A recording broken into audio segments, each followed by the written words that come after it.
வணக்கம் மக்களே, பாருங்கள். நாங்கள் இன்றைக்கி காலையில் பீன்ஸு, கேரட்டு, பெரிய வெங்காயம், பச்சை மிளகு இவ்வளோ வச்சு ஒரு பொரியல் பண்ண போகிறோம். வாங்க வீடியோக்குள்ளே போகலாம். சட்டி அடுப்பில் வச்சு எண்ணெய் ஊற்றுறோம், கடுகு சேர்க்குறோம், கொஞ்சோண்டு உளுந்தம்பருப்பு சேர்க்குறோம். கடுகு பொரிஞ்சாச்சு. பெரிய வெங்காயம், பச்சை மிளகாய் இதில் தட்டி இதை கொஞ்சம் கண்ணாடி பதம் வாரது வரைக்கும் கிண்டி வேக விடணும். நாங்கள் இது வரையிலையும் மாடியிலேருந்து அறுவடை பண்ணி கொண்டு வந்து தான் சமையல் பண்ணிகிட்டு இருந்தோம். எப்போவாவது ஒருக்கா கேரட்டோ பீன்ஸோ ஏதாவது வாங்கிட்டு இருந்தோம். இப்போ கொஞ்சம் நாளைக்கு பிறகு நேற்றைக்கு தான் கொஞ்சம் பீட்ரூட்டு, கேரட்டு, பீன்ஸ் எல்லாம் வாங்கியிருக்கோம். இதுக்கு தேவையான பொருள் தேங்காய், பூண்டு, சின்ன வெங்காயம், ஜீரகம், மிளகுத்தூள், மஞ்சள் தூள். இதை இவ்வளோத்தையும் குறகுறப்பாக அரைச்செடுக்கணும். இப்படி ஒரு அடி அடித்து எடுத்தால் போதும்.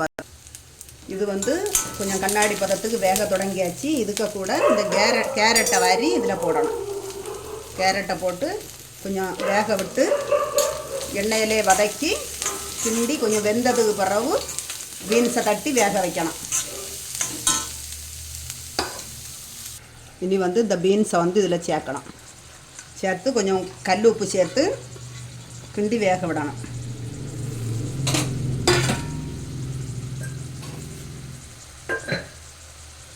நினைப்பீங்க இதையும் ஒருக்கா வீடியோ எடுத்து போடணுமா நினைப்பீங்க. ஆனால் இந்த கூட்டு பொரியல் அவ்வளவு சுவையாக இருக்கும் பாருங்கள். நாங்கள் இது பண்ணி சாப்பிட்டு பார்த்துட்டு தான் உங்களுக்கு வீடியோ போட்டு காட்டுறது. நாங்கள் போடுற வீடியோ, சமையல் வீடியோ, பாட்டு வீடியோ, மாடியில் உள்ள பூக்கள் வீடியோ எல்லாத்துக்கும் எங்களுக்கு சப்போர்ட் பண்ணுங்கள். இதை கொஞ்ச நேரம் இப்படி கொஞ்சோண்டு தண்ணி விட்டு இதை மூடி வச்சு வேக வைக்கணும். இதெல்லாம் 10 நிமிஷத்தில் பண்ணக்கூடிய ஒரு சமையல். இப்படி சமையல் பண்ணி கொடுத்தா பிள்ளைங்க விரும்பி சாப்பிடுவாங்க. பார்த்துடுங்க. இது இந்த பெரிய வெங்காயத்துக்கு ஃப்ளேவர், பச்சை மிளகுக்கு ஃப்ளேவர், கேரட்டு, பீன்ஸுக்கு ஃப்ளேவர் இதெல்லாம் போட்டு கொதித்து வெந்து வரும்போது நல்ல சுவை, மணம் கமகமான்னு இருக்குது பாருங்கள். கொஞ்சோல கருவேப்பிலை சேர்க்குறோம். அந்த அரைப்பு சேர்க்கிறதுக்கு முன்னாடி இது போட்டு கிண்டுனா சூப்பராக இருக்கும் மணம். அப்போ அந்த அரைச்சி வச்சுருக்கதை இதில் சேர்க்கும்போது அழகாக இருக்கும் சாப்பிடுறதுக்கு. பாருங்கள், அரைப்பு சேர்க்குறோம். இது சேர்த்து கிண்டி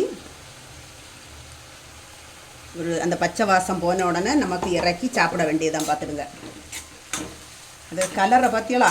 பச்சை கலர், ஆரஞ்சு கலர், இந்த தேங்காய் எல்லாம் சேர்த்துருக்கிறதுக்கு கலர் எல்லாமே சேர்த்து ஃப்ளேவர் சூப்பராக இருக்கும். பார்த்துடுங்க, அருமையாக. இந்த தண்ணியை விட்டு கொஞ்சம் வேக விடணும், கொஞ்சம் கூட அந்த அரைப்பு வாசம் போகிறதுக்கு. அருமையான பொரியல் ரெடி ஆகிடுச்சு. பாருங்கள், நாங்கள் இதை எடுத்து வச்சு சாப்பிட போகிறோம்.